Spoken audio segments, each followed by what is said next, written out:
are back. Special episode. Nearly Christmas, nearly end of year. How's it going? Yeah. Flat out. Busy. Sick. Standard. All the above. Yeah. We have some special guests today. We do. Would you like to introduce our special guest today? I would. So Veronica Latsko. Is that right? Yes, that Yeah. sounds great. Sofia. This will be interesting. Huerta. Great. Close. Yeah, it's good. Yeah. And obviously Caitlin Foord. Welcome, girls. Thank you. And the birthday girl, gotta mention that. Yeah. Happy birthday. Coming in on a birthday. I really appreciate it. That's Thank No, you. of course. No, this is exactly where I want to be. So, what's been happening? You guys already your season started. How you guys feeling so far? Yeah, I think we've started off better than we did last season. Just had our first loss, which wasn't good, but obviously better to get it out of the way now, and we can learn from that and move on. But yeah, I think it's been pretty good so far, and we're only going to get stronger now with Lans coming back and V's ready to play too. So it's exciting for us. Yeah, I think that's like what we keep talking about just within our team, that we started off really well this season, but we haven't even played like our best soccer yet. We still make kind of like small mistakes, and we're not clinical in front of the goal, or we're letting their forwards just kind of going by us and not playing our best. So like that's also exciting because, we did start off strong, and what's it going to look like when we do have some of our players back, and we play our best soccer. Definitely. So, what's the team been like this season? Last year you won the title, you won the league. Do you think you're a stronger team than last year, or about the same? It's different. I mean, obviously we've lost, Savannah McCaskill and Danny Colprico, two internationals that were with us last year, very good players, but then obviously we've added Veronica, Remy's here this season. I would say we're the same. But we know each other better this year, so that's always that's a plus. I'm way more familiar with the girls that I'm playing with than I was last year, but I don't know, what do you think? Yeah, I think as well, just the vibe around the team. I think off the back of last season, it's already so positive, and I think that is because we've kept the core group around, and just I think we've only gotten stronger in the sense of our staff and how we're doing things moving forward. And I think the vibe just around the team is so happy, and everyone gets along really well. It's a really good team to be a part of. Yeah. So I watched the game on the weekend. I've watched the last two. I didn't see the first two. So I thought the first half you started off a bit dodgy, and then you got on top in the second half. Obviously, Melbourne City are a very good team.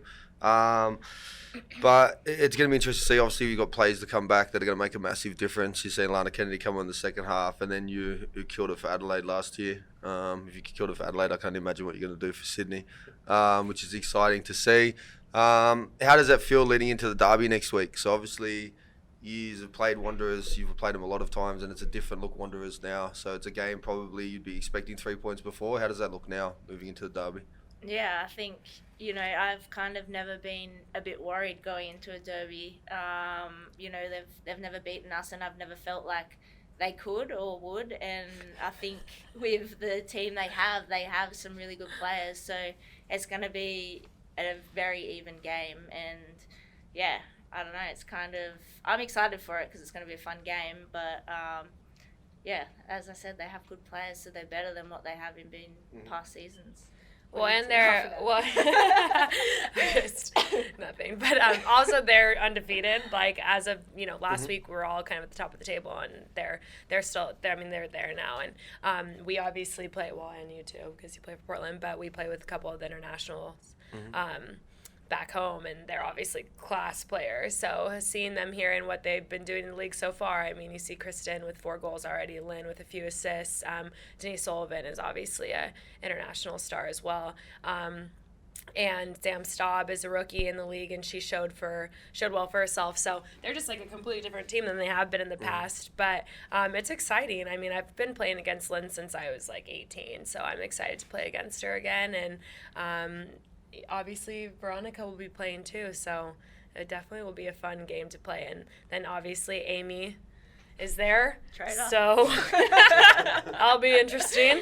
And yeah, so watch out, Amy. I think the important question is, who are you backing? Yes. So that's actually an interesting one, because seeing it's a double header, I used to go for Sydney and the girls, and I always have. So that's back from the Stats days and the Rollos and the Letties and things like that. So I've always leaned towards Sydney, but obviously the game after I have my red and black on. Yeah. So it sounds like you're like a confused trader at the moment. Nah, I'm not confused at all. It's just always how I have been. I've always gone for Sydney before Wanderers were around, and obviously I've got stronger connections than I do at Wanderers, so that's just how it's That's right. So Nice it answer. is what it is. Yeah, but it should be exciting. So obviously you've played at Bank West. You two have it. How did you find it there when you were with the Matildas? Yeah, it was a really cool stadium. I think, you know, everyone's very close to the action and you can feel that as well. The ground was a little hard, but hopefully it's a bit better now. But yeah, it's a brand new stadium, and you know, I think there's going to be a lot of people come to it as well. So yeah, you can definitely feel everyone there, which is, you know, what we love playing in front of these crowds. Yeah, I think the crowd will be big for that. The only problem is the men aren't doing the work that well at the moment. It's just going to affect the crowd afterwards. But you're right about that being on top of the field, and that's been the good atmosphere being back there as a Wanderers fans for the men. Is just that intimidation factor now that it's back in your face. Mm-hmm. So I'd imagine you should cop some of that next week, but I think it's just will be okay. That's right. We like that. So just on you two, so how did you get into football? When did you start playing? Well, I started playing when I was like 5. My older siblings played, so my parents were obviously just going to put me in soccer as well. But I'm from Idaho, which I don't know if you even have heard of it. Heard of it, have yeah. you? Okay. Yeah. It's Don't know not where it is, Iowa. but I've heard of it. Yeah. Yeah. Everyone here is like, oh, Iowa. I'm like, no, it's Idaho. So known for our potatoes. Not like a super like. What do you mean you know for Oh, I mean, like we're seriously known for like our Potato potatoes. state. We're the potato state. Really? Did you Yeah. know that? No, I didn't, but Yeah, I believe it. No, it's true. Like literally, it's fact. Haven't tried these potatoes. Are they good potatoes? Yeah, they're good. But yeah, so like not really a super competitive state. I'm actually the first women's professional soccer player to come out of Idaho. Yeah, so it was How kind big of. is it?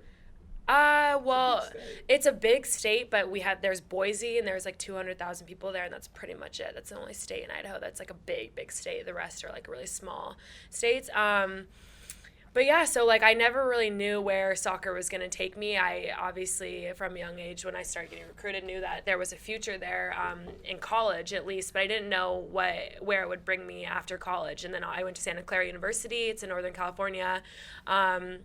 And I would say my junior year is when I knew, like, okay, I can go play professionally. And thank gosh there was a league when I was in college. You know, for a lot of the older girls, they had to go play abroad, or, you know, they were playing and they just weren't playing. But when I was graduating college, there was a draft and everything. So I got drafted in 2015 to the Red Stars, played there for 3.5 years, and now I play in Houston. I got traded in hopes to play outside back to make my way into the national team, and that didn't work. But so I ended up in Houston and made a really great friend, Veronica, and yeah, so I've just been playing for a while and obviously love it, and it's been a really fun journey for me.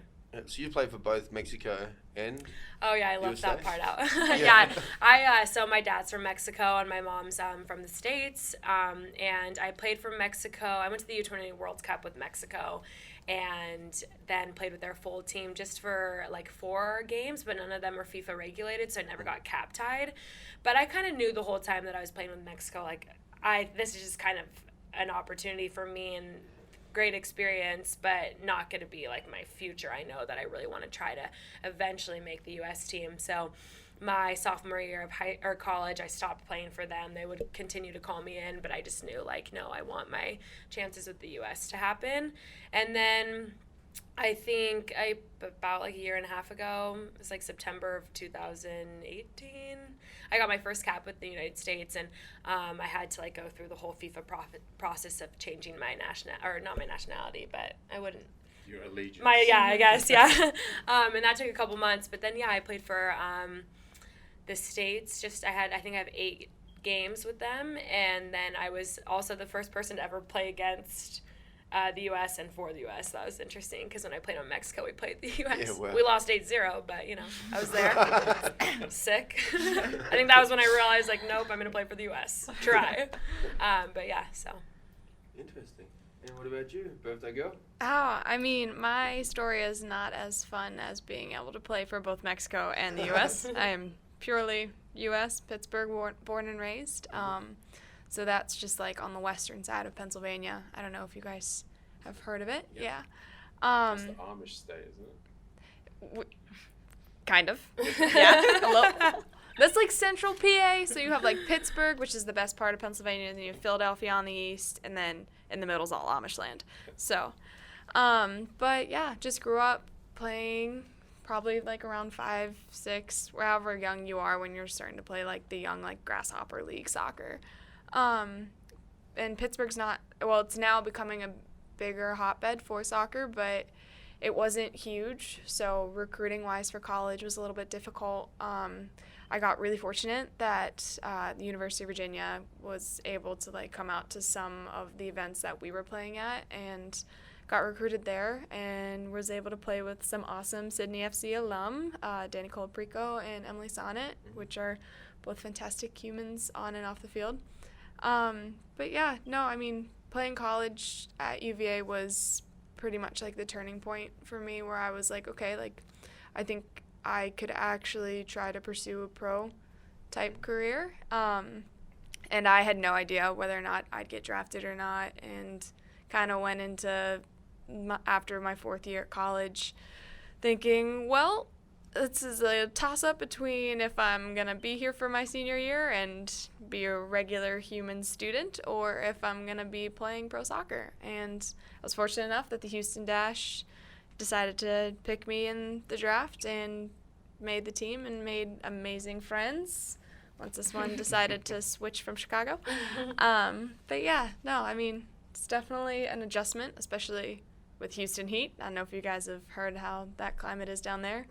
Oh, it's terrible. Yep, Really? it's not fantastic. Oh, Yeah. Yep, you know. well, where would you compare it to here? Like, I mean, it's just so humid. You walk outside and you're like. Is that all the time or Oh, in all the time. season? All the time. All the Yeah. time. It's like Yep. Townsville or something. Yep. It's, yeah, I guess. I don't know, it's different though, because like you're just sweating. Like, whereas here it's just like dry and you're hot, but like there you're just like dripping. But your body gets confused when you're in Houston because they make like grocery stores or like shopping stores so cold because it's so hot outside. So you like leave your house or our apartment and like shorts and a tank top. And then you go into a grocery store and you're freezing. And you're just like, why? So you bring sweatshirts Why is everywhere. it like this? Yeah.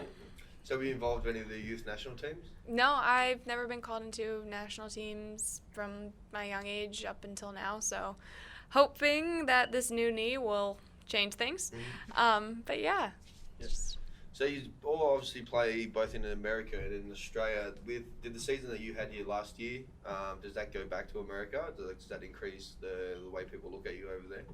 I would say definitely yes. I know a lot of girls will come to Australia hoping to better their game technically. I mean, you don't necessarily have to make a name for yourself in order to become a better player over there, but it certainly helps if you are having success in this league, that it, one, kind of translates to your reputation as a player going back to America, and two, just like getting better as a soccer player and gaining that confidence off of coming a good season. I mean, I know going into preseason last year, or this past season, I just felt a lot more relaxed and a lot better knowing that I'm not a horrible soccer player and that I can, kind of keep up, which is nice. Always nice to feel. So you killed it for Adelaide last year, obviously. How did you find that introduction to the W League and in comparison to America? I guess I was kind of just trying to have fun with soccer again. I know most people's first year in the NWSL is tough. You're a rookie, you don't know how many minutes you're going to get, and some games it can be 85, some games it can be 2, some games it could be you're not dressing. So it's kind of just a mental battle, and you can lose the love for the sport. And coming here, you, one, fall in love with the country because you guys have some pretty good beaches. And two, honestly, it's just you're learning to love the game again. Like, you go out on the field and you're excited to be there rather than nervous about making a mistake. So it's nice to have that comfort and to feel like you're able to get success going forward. Yeah. So is Adelaide a feeder club for Sydney or what? What'd you say? Pardon? Is Adelaide a feeder club for Sydney? Seniors both play for Adelaide. Oh, feeder. Club. It's like I don't even know what you just You know said. what I Like, I think I get it now. Yeah. Adelaide's But- producing the players to then come to Sydney because you Yes. guys obviously came from there. It's like a Yes. stepping stone. Yeah, Yeah. for sure. Oh my gosh. Sorry. Which city is better to live in? I mean, I like Sydney better. I told Veronica, I'm like, she wanted to go back to Adelaide at one point, and I was like, what are you doing? I'm like, you were at Adelaide for a year, just try something else. But Adelaide is beautiful, obviously. It's like a beach town, but I like the city because you get the city and the beach town vibe here. So I love Sydney. I know. I mean, I like both. It's hard to compare them because it's like Very different. Adelaide is much smaller. It kind of reminds me of like a North Carolina beach town. But no, I mean, Sydney's beautiful. I've really enjoyed my time here, and like honestly, I was like a little concerned because I was like, the people in Adelaide are so nice, and then I come here and the people here are amazing too, and I'm like, wow, just everywhere I go must produce amazing people. I don't think you can go wrong in Australia. Yeah. Besides if you go probably Canberra, but besides that you win, I think everywhere. Yeah. Yeah, true. I was in Canberra a couple of months ago and it was the worst. I dread everything, to be honest. So I don't know why you'd want to live in Canberra. honestly. So what would you say the biggest differences between the two leagues are? Is it similar in terms of training loads and things like that? Obviously, the quality of players in the American League is higher, but what would you say the comparisons are? The things that are similar and things that are different? Well, I would say the loads are not comparable. I don't know, just in my opinion, I feel like in the NWSL, like the training sessions are longer and more competitive, and the games are they're harder. They just are. But the W League that's not to say the W League isn't competitive. It definitely is, but I would just say they're not necessarily like on the same level. But I don't know. What do you think? Yeah, I think on that, just obviously because the American League is professional and, you know, everyone there, they don't have to have other jobs, whereas the W League isn't fully professional yet, and, you know, the girls are younger as well. I think the whole age level is just younger because girls are still coming out of school, where, you know, America is, you're professional, everyone's finished college, so, you know, you're there full time. So you can have training every day and like at a good time, 11 o'clock, whereas here you still got to think about, well, girls have to go to work, they have to study, they have to go to school. So it's just kind of, you know, the balance. And I guess, I don't know, over there, obviously the level is higher because these players do have more experience, they are older, it is more competitive because, you know, that once you're out of college and you're in the league, that's kind of your last shot. You know, you don't do well, you don't really play soccer anymore. So whereas here it's kind of W League's almost building, and the younger players, they might play, they might not, but they are building to eventually play. So I don't know, I think, you know, they're both competitive in the sense of the level that is here is even and the level that you have there is even. So yeah, I don't know, I guess it's just different. I think the hardest, for me, what I've noticed, the hardest thing over there is just the competitive side of it. You know, everyone on your team is really good and they would be playing probably on a different team. So it's just so competitive, and it's the mental battle in a sense as well that, I don't know. Yeah, it's just more laid back here. I guess that's just Australia though. Well, and kind of like that's true. But kind of like what you were saying, V, like for us, I think more so probably for you, just because we're from America. When we're playing the NWSL, like for the most part, a lot of the girls' end goal is to play on the national team. So there's just so much pressure all the time, and you know, if you have a bad game, it consumes you. And like I really don't know how to explain that, but it is kind of like a little bit of a roller coaster and just so much pressure. But when we come here, of course, I think people are watching, but it's just less eyes on us and maybe more eyes on like the Matildas. And it allows us to really be a little bit more free and not care so much about the mistakes that we make and take more risks. You know, that was something I was really struggling with in the NWSL this past season, is I wasn't taking risks because I was scared. But being here, I feel like I'm not scared and I'll take more risks, which, like what Veronica was saying, can come over to the NWSL next year, and that's why I do come here, because hopefully like my confidence will get up and I'll be able to take more risks and I'll feel more comfortable, and then I go into the NWSL and that will obviously hopefully translate. So are we gonna see more nutmegs? Yeah, I'll keep trying. Yep, okay. Yeah, I think just obviously us, but any footballer, is you're playing your best when you're just having fun and you're happy, and you know, sometimes that can get lost really quickly, as Soph said, from one game in the US, and then you're almost in this downhill spiral, and it's so hard to get back up, especially when over there, because the level is so high, you have one bad game, you're out, and you know, it's hard to get back in, and then once you are, you're scared to play. Whereas like, I think, yeah, just here you're so free, and you can just have fun with it again. And then, like Soph said, you do that and it carries over, and you start your season off really well. And then hopefully it just continues. Yeah. So what's a normal training week like over there? So in season, is it 1 a days, 2 a days? It just depends on what part of your season you're in. Obviously, preseason, you're doing 2 days because you have to get fit.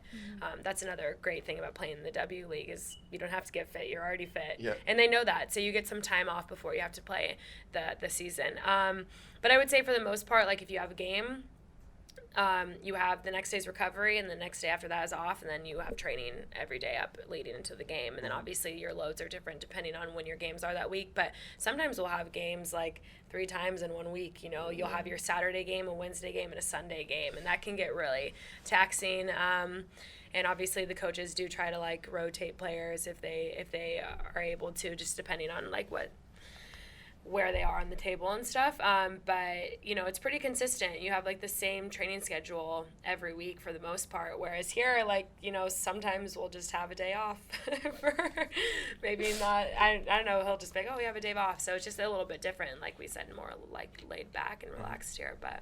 Yeah. So how does the process go? So for you being Americans, obviously we've always had a lot of Americans here in Australia. How does that process work for people that don't know? So like, do you contact the clubs, or the clubs contacting you? Like, what's the process? So I would say like the first time you're playing in the, what, am I talking too much? No. Okay. The first time, like my first year in coming into the W League, I had to contact coaches. I was like, it was my second year. I didn't have an agent yet, and no one in the W League really knew who I was. So I had to email coaches myself and be like, here are my stats. Take me. I'm versatile, blah, blah, blah. And so Adelaide was, you know, one of the first to reply. Actually, I emailed Sydney, and they were like, send me a highlight tape. And I was like, I don't have one, and I don't have time for that. So Adelaide, I'm with you.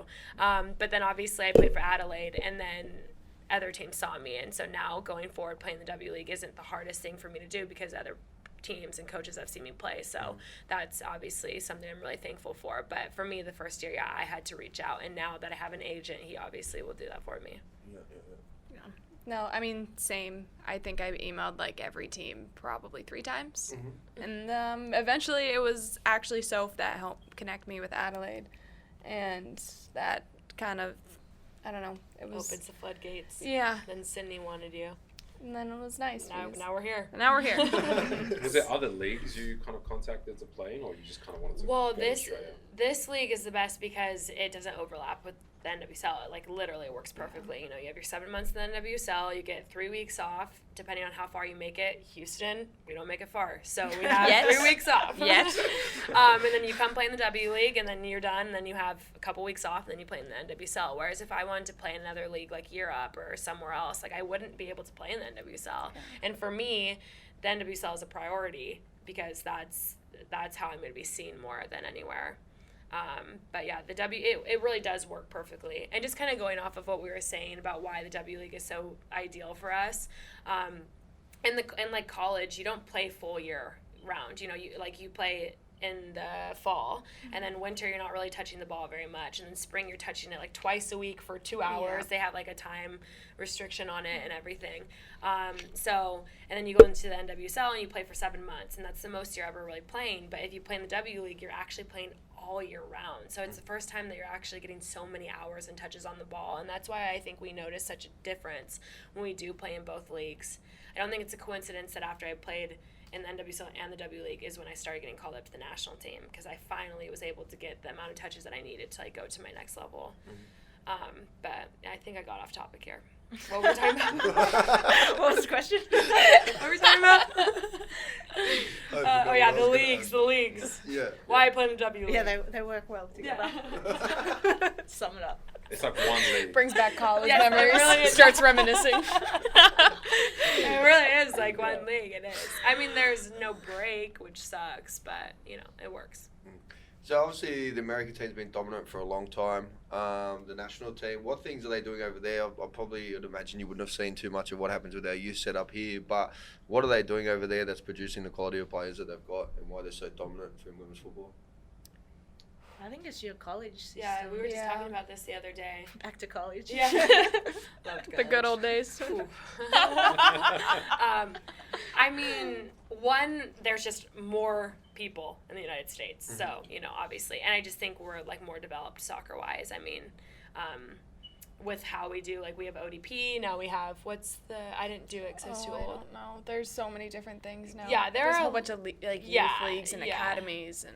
Yeah, but I do think college is such a big difference. I mean, I know you probably feel the same way, but Yeah. my game was so elevated once I Yeah. went to college. I mean, like, just little stuff that you would think that I would have known playing soccer my whole life, like, I did not know.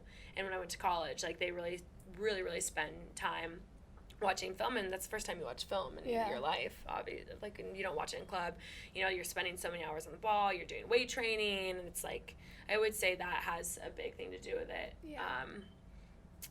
Yeah, and just the fact that there are so many more people in the United States. I mean, really. Yeah. It's just really structured. Yeah. Like college is like a perfect structure. You have 4 years where it's player development, Yeah. and by the end of it, you have a coach that is very knowledgeable because they've probably been at that school for 20 plus years. Mhm. So the amount of soccer knowledge that they're giving you and that they've seen, it's something that is intangible, I would say. The best coaches in the States really are the college coaches. I mean, they're the ones who are getting paid the most, and they're just the best. That's kind of the issue right now in the NWSL is I think people have been kind of discussing that some of the there are just some, not the best level of coaches. In the NWSL. Yeah, a lot of them have actually, well, just like kind of in America, a lot of the NWSL coaches are foreign. Yeah. We have like Yeah. one. I think who's it's Rory. like crazy that like you'd think as a coach they would want to be coaching these professional teams, but like they said, college is where they're getting the money, and it's Oh, not yeah. Yeah. for them to make a step to coach a professional team is they're losing out. So like, why would you do that? Yeah, yeah. So So how long does the season go for? 7 months, did you say? Yeah, now it's about 7 months, just depending on, it could be like 7.5 to 8. Yeah, yeah. So what happens with the coaches then? I don't know if you know. Are they employed for that full-time period? Are they recruiting in that off Yeah, period? I think a lot of the coaches do club, and then I think some of the coaches are just recruiting. Like I would say the Houston coach, I don't know if he's doing anything other than just trying to figure out who's going to be on Houston next year. But I do know, like, for example, the Chicago coach, Rory Dames, and then Paul Riley, who's the North Carolina coach. I don't know about Mark, but those two people specifically started their own club. So they're still, like, running that Is that business like too. a younger, like a youth club? Or something? Yeah. Yeah. Yeah, well. So, What's the draft process like for a player? Like, is it a daunting process to go through? Like, you're like, am I going to get drafted? Am I not? Because depends you on have the person. so many colleges, True. so many players, but limited spots. you just Yeah. like don't some players just put themselves in the draft or no? Yeah, you literally yeah. go on your computer and you go into Yep. the draft. It's but- a survey monkey. yeah. That's how I filled out my draft. I was like, Veronica Latsko. We also, this is we're so good. funny. These questions you're bringing up, I just talked about this with my friend the other day. I would say, like, I mean, I definitely doubted whether or not I was going to get drafted. But I feel like it has to do with who your college coach knows as well. Like, you can be a very good player and not get drafted because, like, I don't know, maybe your college coach didn't have the relationships with the professional teams. But also you could be drafted because you do have that connection, and then you come into the NWSL and not even get a contract because you came in and you didn't show up. But I would say that, like, me personally, I didn't know. I didn't know I was going to get drafted. I just didn't know where. I had a good senior season, and I was, I knew that I was going to get drafted. I just didn't know if it was going to be in the front end or in the back end. So that was, like, nerve-wracking. I actually made a highlight video and sent it to all the professional coaches, and it was like, please draft me. Because you do still doubt yourself a little bit. Like, and I thankfully played with Julie Ertz in college, and she got drafted to Chicago. She told Rory, like, if you don't draft Sofia, then you're an idiot. and she's one of my good friends, and so I was so glad that she did that, and then I got drafted to Chicago. So that was the process for me, but I don't know if you were like if you were stressed or like. Yeah, I was pretty high stress. Really good. Yeah, I don't even know why I asked that. Pretty high stress person, so this is why they're making jokes.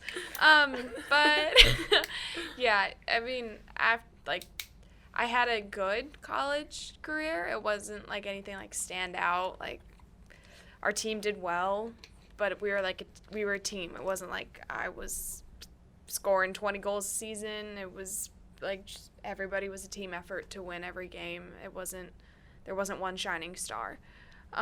So I mean, my senior season was good, but it was such a toss-up as to whether or not I was going to get drafted or not. Like, I genuinely did not think I was going to, which is why I didn't watch the draft and kept busy the entire day. Went to the grocery store like 3 times. Yep. Wouldn't you say, though, that Steve is, like, pretty connected or no?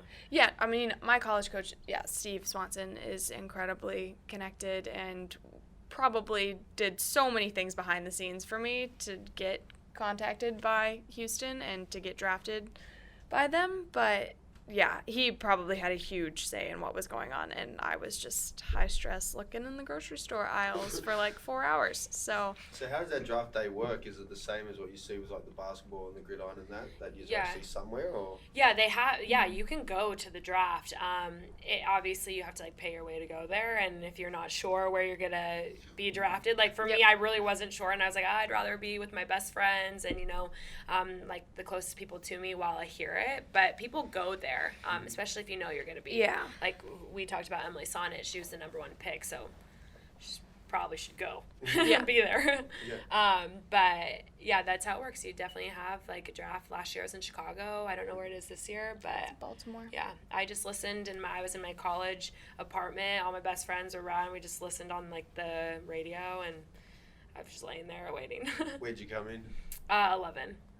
Wait, which is huge. That's huge. Well, I was in the second round, but I was number 11. I was the first pick in the second round, I think. Or is it 9? Yeah. Oh, second pick. No, you were the first pick. It was 10 teams. Yeah, and 11's like my favorite number, so I was like cool with it. I was like, it's fine. It's great, yeah. What about you? I was 28. Mm-hmm. Yeah. How many is there? There was 40 when it was our years. Really? I think so. I thought it was 4 rounds of 9. Well, Did it get bigger? It was 4 rounds of 10 because Houston. Okay, there you go. Yeah, that makes sense. But now it's 4 rounds of 9. But you would really be surprised, like, just because you get drafted, that does not mean that you're going to get a contract. Like, it really does not. It just doesn't. Yeah. Because right now, they're so competitive. Like Kate was saying, I mean, and not a lot of people are retiring, honestly. Yeah. Mm-hmm. So it's, like, harder and harder every year to make a team. I feel like I came in, actually, at, like, the perfect time. I was, like, right before it started getting really competitive. So I came in, got a contract. And it was not easy, but, it was more smooth sailing than maybe like the rookies now. I think it was like 7 girls in my year that actually like made the team as a contract out of the 40 that got drafted. Mm-hmm. Wow. Yeah, it's really, really competitive. Yeah. And they stay as like train-ons, or are they just? It just depends. Yeah. Like some girls will stay, and it's really hard for them because you're not making money or sometimes, and if you are, it's not a lot, and then it's like, what's the reality of you actually ever making the team? Because if the coach isn't interested in you now, really, what are you going to do? Like,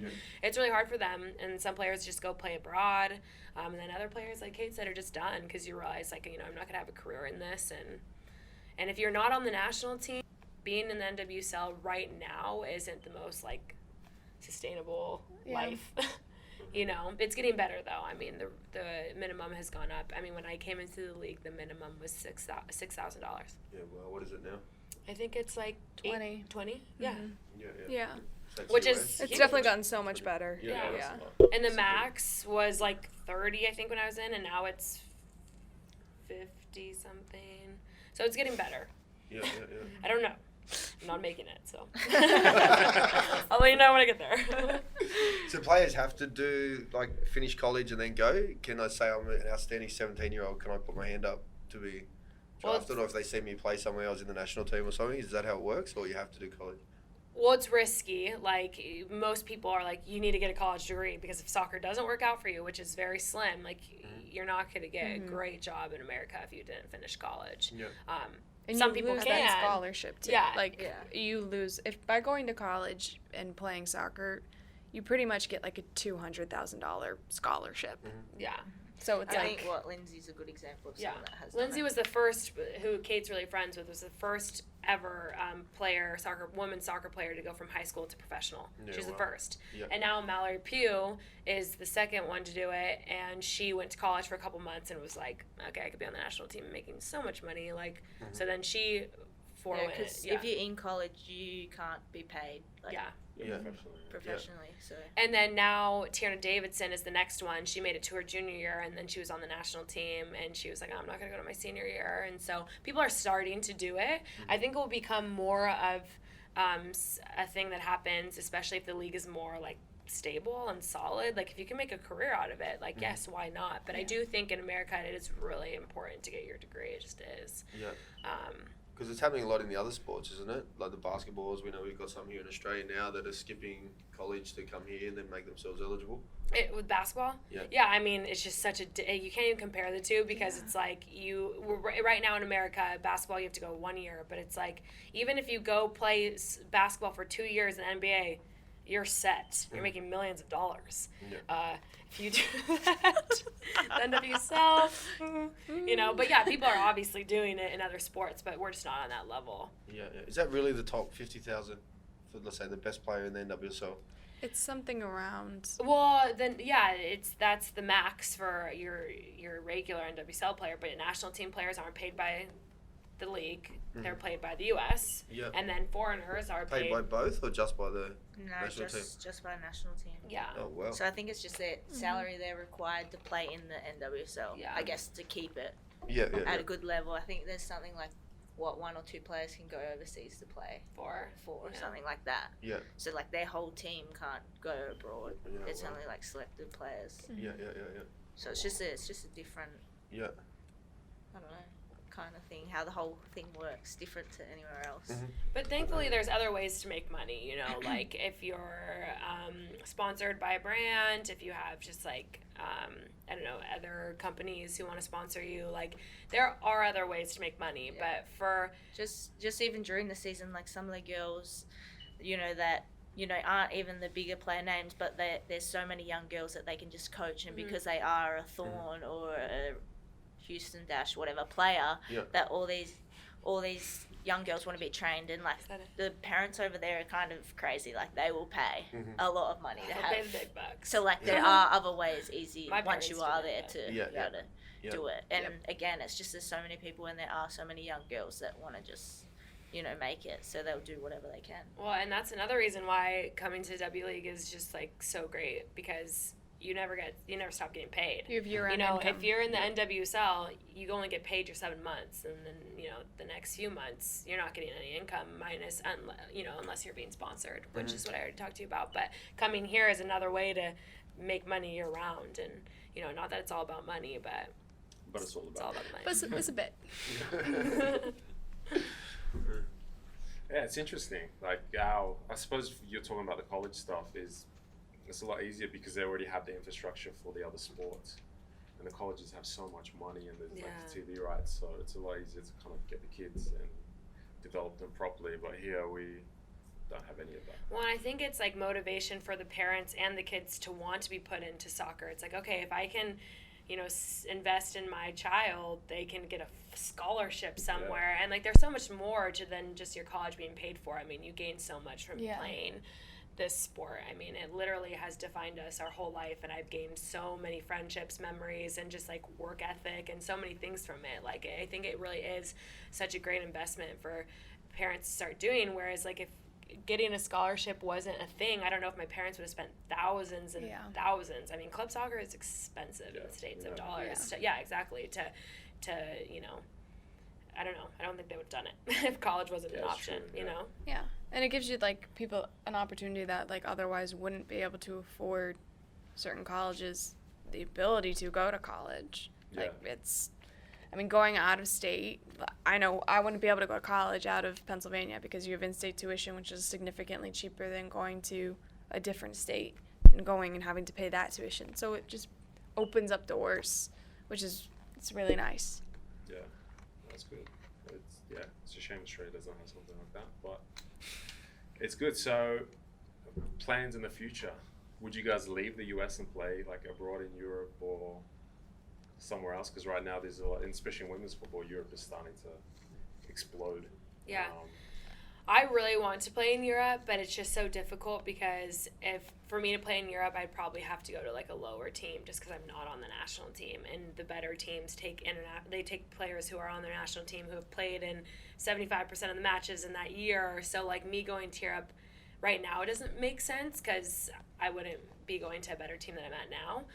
But eventually, hopefully, if I ever really make the national team, like that is something I'm really interested in because you do see players go there and A, sure, make more money, but B, just become different students of the game. I mean, soccer's so different there, and they approach the game so differently. So I think that would be really great to add into my toolbox, but I don't think it's in my near future, but hopefully, like, at one point. Have you spoken to any of the girls that have gone to Europe and what their experiences were, how that compared to playing in America and that kind of thing? It just depends on who you talk to. Like, I've talked to, like, an Alex Morgan who went to Lyon for 6 months and made so much money. I mean, it was probably a great experience for her. But then, I've also talked to players who have gone because they had no other option, and it was really hard to be away from home. So it really just depends on who you ask. And they're not making a lot of money, so just depends. But, Sam Kerr is really doing it, so maybe I'll be able to ask her when it's all said and done. We'll see what she has to say. I mean, after this injury, I'm kind of just looking at day by day, game by game. So, I mean, would it be fun to play in Europe one day? Sure. Would it be fun to play in a soccer game tomorrow? Yes. Yes, it would. So, Positive outlook. yes, I'm down to play anywhere at any time, just as long as I'm playing soccer. So, So Newcastle this week, the road trip up. Is it up? It's up. What is it? M1? F1? Really? No. You don't know this? I know it's up. I didn't know what the road was called. I was like, aren't you guys like local here? Not Newcastle. It's like 2 hours away. Yeah. Is it home or away? It's away, obviously. It's away. If they're going. I didn't know you're playing at Newcastle. That was good. Yeah, so he's ready for that. How's the preparation this week been? Yeah, well, we played them in our pre-season match as well. Mhm. That was in It was in Wagga. Wagga, and yeah. Believe How's it or that? not, it poured rain and it was flooded. So Didn't it get delayed for it was like a bit of a 45 or scrappy something as well? game. Yeah, it was pretty delayed and it was pretty scrappy. But yeah, I guess they have a pretty similar team to what we seen then. They didn't, add any internationals or anything like that, and whereas we had none of ours. So I think it's going to be a different game, obviously, completely. But they've showed some strong performances against bigger teams and made it tough for them. So, but I think for us this season, no matter who we're playing against, it's always going to be a tough team, tough game. Players step up against reigning champions, and everyone wants to beat us. So we know every game is going to be a tough game. So we're not going up there thinking this is going to be easy. Yeah, that's a good one. So I actually watched them when they played against Wanderers, and I thought Wanderers were a little bit lucky, to be honest, with that penalty at the end. But looking at that Newcastle team, I don't think there's a load of like top line players, but they're just a team that looks like they're working for each other and they're going to work hard. So they could give you I wouldn't say a run, but they could make it hard for you if you are anything but your best this weekend. Yeah, definitely, I agree. Yeah, I mean, I think whenever you lose, you just want to go back and redeem yourself and win. So, like, I'm very excited for this game because I just want to win. And also, it's Veronica's first game back, so we're super pumped. So I'd say I'm pretty excited. Trying to contain it. It's been a good week. Predictions? Score predictions? Who's game enough to predict? Oh, I just don't want to jinx, Yep, I have a number in my mind, but, We'll let you know next week. No, I know. Well, let's just put it this way. Hopefully we all score one. That would be nice. All right, cool. Thank you guys for coming on. Thanks It's so been much. an Thanks for interesting having chat, us. especially hearing about the whole US process for young footballers. Wish you guys all the best against Newcastle and in the derby. Steve will be cheering you on from the sidelines. From the RBB. From the RBB. He might get beaten up for supporting Sydney FC.